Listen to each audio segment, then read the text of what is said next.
The elusive muskie, the legendary fish of 10,000 casts, or one really long trolling pass. One thing is for sure, wherever muskies do swim, they generate a following of hardcore fanatical anglers. In the eastern portion of the U.S. and Canada, trolling is the preferred presentation technique, while in the Midwest, casting is far and away the most common tactic used to catch muskies. In and around Lake St Clair, a unique, high-speed approach called prop wash trolling has been used for years to power up muskie. Let's join Dan Sura and Lake St Clair guide Steve Jones with a radical crankbait tactic. Okay there. You hit the outside of that board there. Just after you checked it. Boom. As Steve's fighting this fish, Captain Steve Jones and I are fishing Lake St Clair.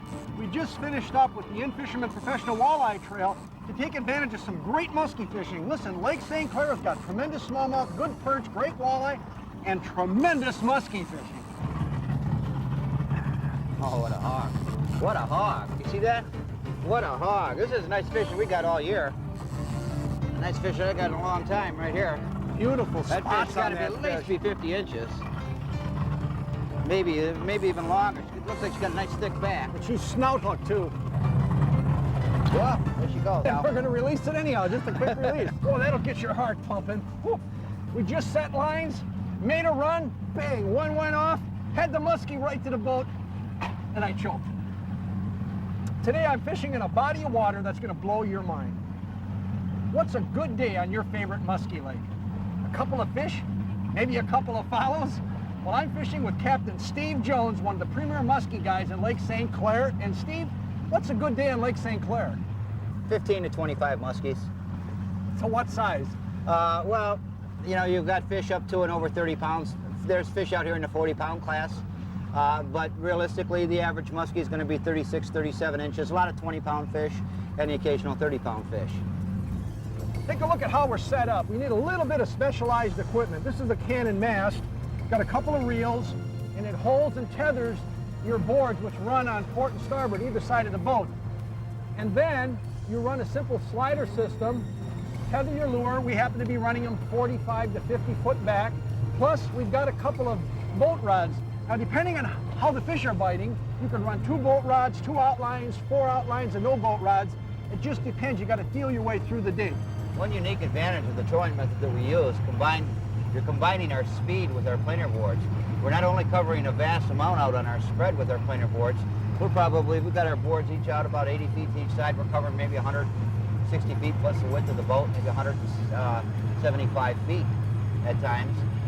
But also with our speed advantage, we're eliminating water rather quickly. We're trolling between 5 and 6 miles an hour, and that's a good speed for all of our muskies out here, be it big or small. And that combined with the width, what the boards have to offer, we're eliminating a lot of water in a very short period of time. Here's how they rig that. They call a downline in a prop wash. They've got a half a pound, maybe to a pound weight, depending on the lure you're using and the speed of the boat. And one thing I don't quite understand is, look what they've got for leader material. It's monofilament. It's about an 80-pound test Berkeley big game. They do not use wire leaders. Now, for most of you pike and muskie fishermen, me included, I'm going to say, hey, I need a wire leader. I'm going to lose fish. Steve, why do you use the mono versus the wire? When we're trolling, especially at this speed, the fish hit with a tremendous amount of accuracy. They're always right on the lure. Very rarely, I can think of maybe only a couple of fish in the past we've lost because of the mono leader, because of the muskie biting through it. But on the wire, the impact of the hit, a lot of times if you just have a little kink in it or whatever from shaking some surface weeds off or whatever, will snap. And we've lost more fish off wire leaders than we have mono leaders by far. Fish, Steve! Ah! Nice one, Dan. This is a strong fish. Man, boy, is he peeling the line off. Oh, Nice fish, Dan. it feels good, Steve. Boy, that made a difference, changing them colors.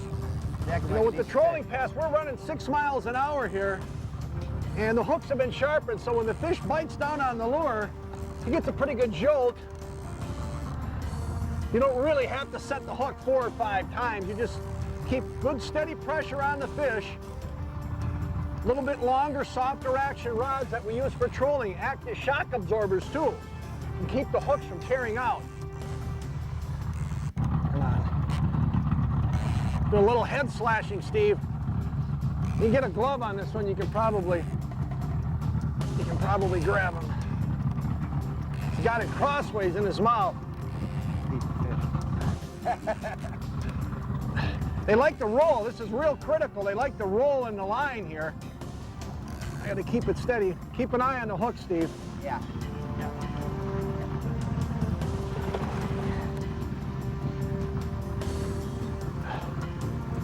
Lake St Clair Muskies, speed trolling. Think about it. Muskies have a burst speed of 30 miles an hour.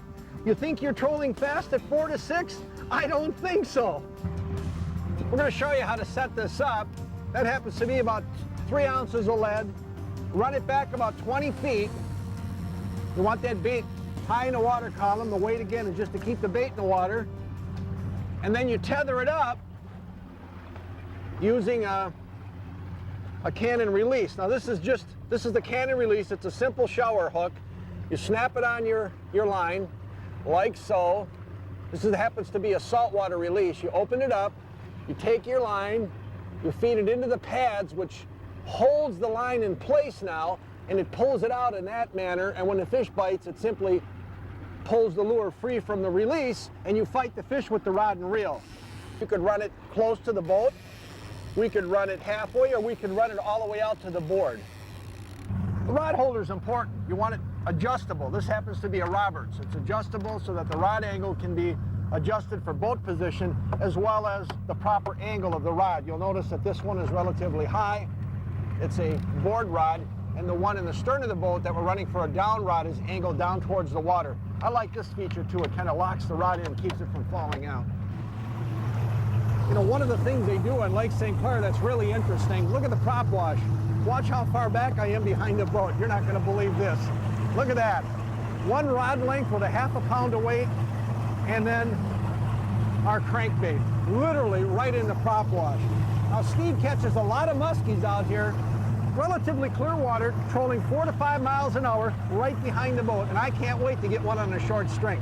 If you live in parts of Ohio, possibly in Wisconsin where it's legal, Minnesota, you've got to use this fantastic whenever you've got suspended muskies. And look at the spread we've got. Just like we're fishing salmon. We're vertically and horizontally spread, straining the water column. You know, in St. Clair here, the waters are literally infested with muskies. It's a highly active fish.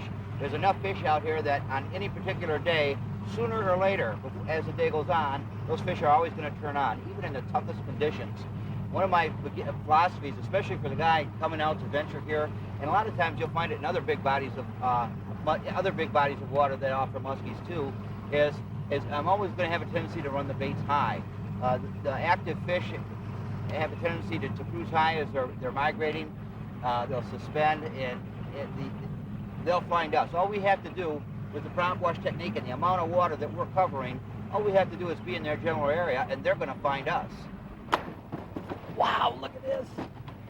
He must have 150, maybe, yeah, at least 150 baits. Every color, every size, every shape. Does this guy like crankbaits or what? Talking about natural finish baits like the Super Shad. Look at that finish. It looks just like the real thing. And if you've got whitefish or shad, just the ticket. If your lake has smelt, how about this? Long and thin. Perch? Oh, a dead ringer for a perch. Depending on the lip, you could run them at different depths. You can weight them to get them at different depths. You could run them at different speed. Hey, crankbaits are extremely versatile for all species of fish in all waters, almost all year long. Yeah, the crankbaits are just, they're always good. You know, I mean, you can, if you take any given day and say, well, you know, give me one method that you can use to catch a muskie, and it's going to be, you know, give me a crankbait close to the boat. Now, there's times and periods where I'll do real well on bucktails and everything like that, but if I had to produce a fish now, then I'm going to put a crankbait out. What about types of crankbaits over the season? Cold water versus warm water, speed? I like, for some reason, you know, as we were talking about it earlier, maybe a jointed bait has a little more action than a straight bait, but it's more than anything, I think it's a different kind of action. Early and late in the year, I like a lot of straight baits.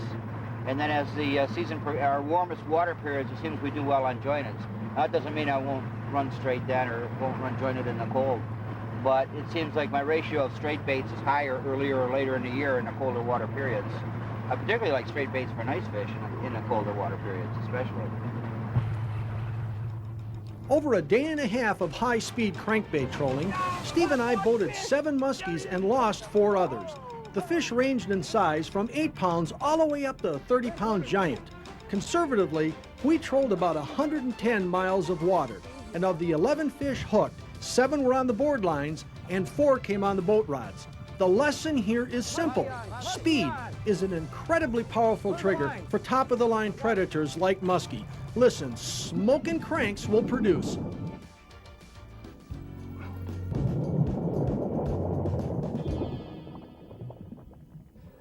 I'll get him when he's 30.